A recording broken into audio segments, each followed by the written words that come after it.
Hi friends.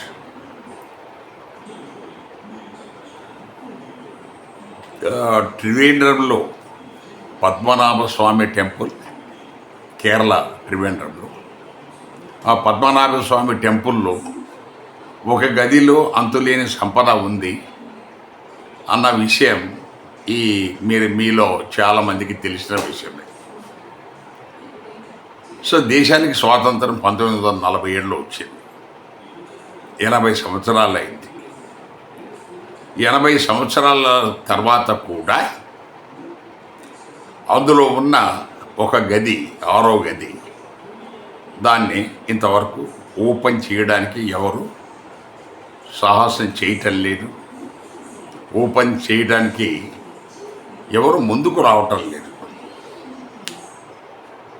దానికి వాళ్ళ లెక్క.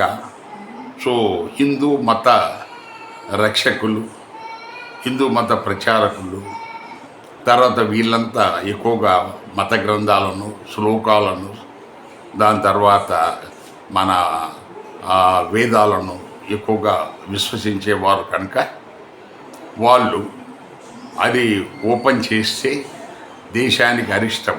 దేశానికి అరిష్టం కాదు, కేరళకి అరిష్టం అంటే అర్థం ఉంది.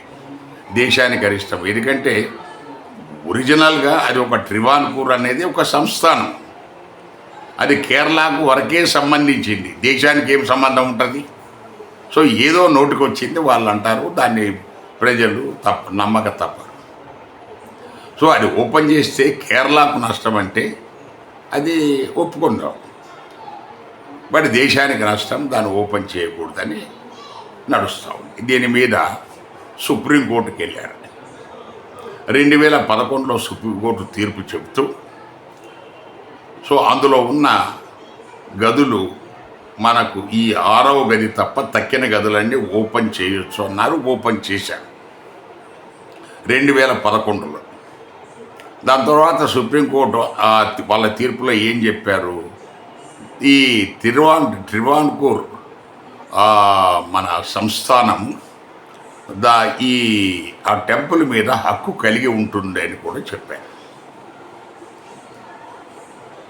అది హక్కు కలిగి ఉంటే అది వాళ్ళదా అనేది క్లారిటీ లేదు.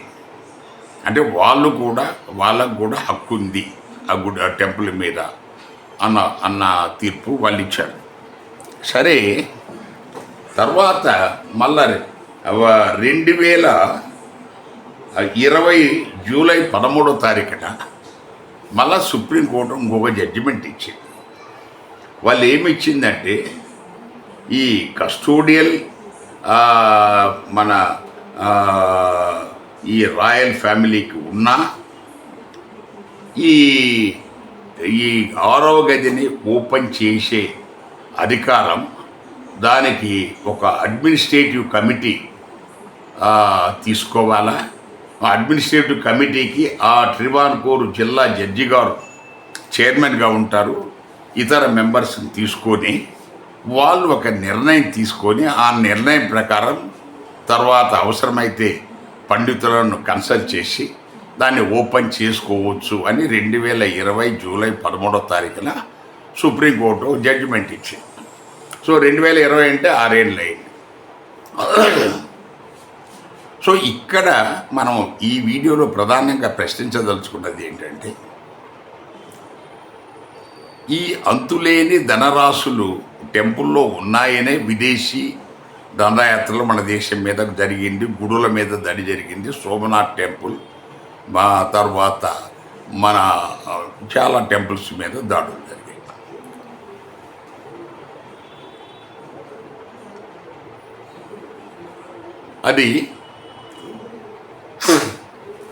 అది వాళ్ళేదో మతపరమైన విద్వేషంతో గుడుల మీద దాడులు చేయలే. గుడులలో ధనరాశులు పెడుతున్నారు, ధనరాశులు ఉన్నాయి. సో పాతకాలంలో రాజుల సంపద అంతా గుడులలోనే పెట్టేవాళ్ళు.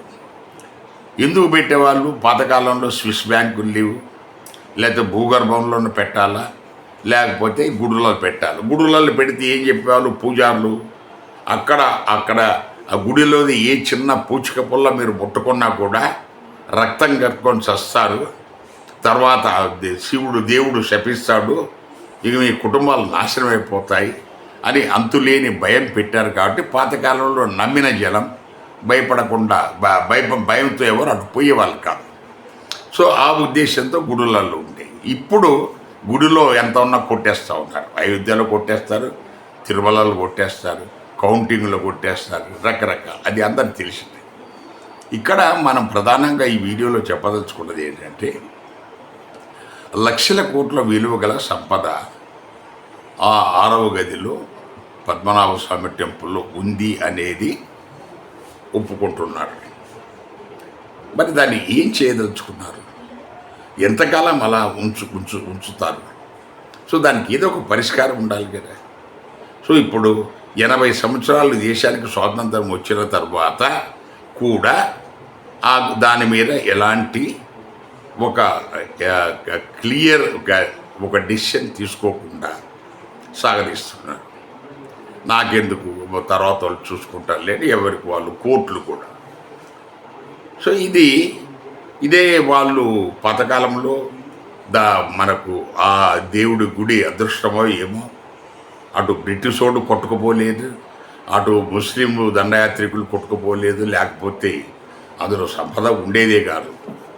అది ఉంది కాబట్టి దాన్ని ఎలా ఉపయోగించాలా, ప్రజల కోసం, సమాజం కోసం, దేశం కోసం, ఆ రాష్ట్రం కోసం అన్న ఆలోచన వాళ్ళు పాలకులు చేస్తే తప్పకుండా దాని మీద త్వరగా చర్యలు తీసుకొని దాన్ని ఎంత వీలుంటే అంత తొందరగా